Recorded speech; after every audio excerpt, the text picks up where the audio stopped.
தெரியல, யாரை நம்பி போய் அவங்க பிரச்சனையை சொல்லியிருக்கீங்களோ தெரியாது. ஆனால் அந்த வேலையெல்லாம் உங்களுடைய உள்ளம் உடைந்திருக்கும். ஆனால் இந்த வேலையில கர்த்தர் உங்களை சமாதானப்படுத்துகிறார், உங்களை ஆறுதல் படுத்துகிறார், உங்களை தைரியப்படுத்துகிறார். அவன் கூட இருக்கிறமா, நான் அவன் கூடவே தான் இருக்கேன். அல்லேலூயா. அந்த கொடுக்கிற அந்த தைரியம் நம்மை மீண்டுமா எழும்ப செய்யுங்க, மீண்டுமா எழுப்பி உட்கார செய்யும். ஆமென்.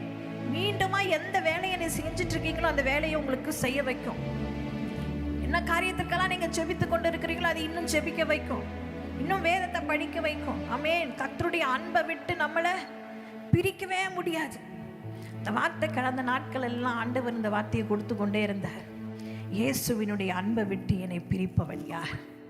கிறிஸ்துவினுடைய அன்பை விட்டு என்னை பிரிப்பவன் யார்?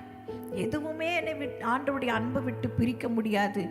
ரோமர் 8ஆம் அதிகாரத்தில் படிக்கிறோம் இல்லையா, கிறிஸ்துவின் அன்பை விட்டு நம்மை பிரிப்பவன் யார்? நம்மை பிரிப்பவன் யார் அப்படின்னு இருக்கு.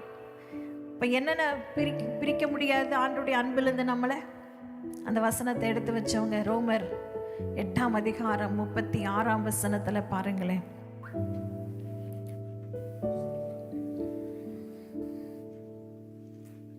கிறிஸ்துவின் அன்பை விட்டு, அந்த இடத்துல நம்மைங்கிற இடத்துல என்ன அப்படின்னு சொல்லி போட்டு படிச்சு பாருங்களேன்.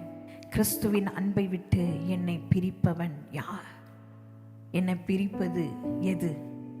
உபத்திரவமோ, வியாகுலமோ, துன்பமோ, பசியோ, நிர்வாணமோ, நாசமோசமோ, பட்டயமோ, இவை எல்லாவற்றிலும் நாம் நம்மில் அன்பு கூறுகிறவராலே முற்றும் ஜெயம் கொள்ளுகிறவர்களாய் இருக்கிறோமே.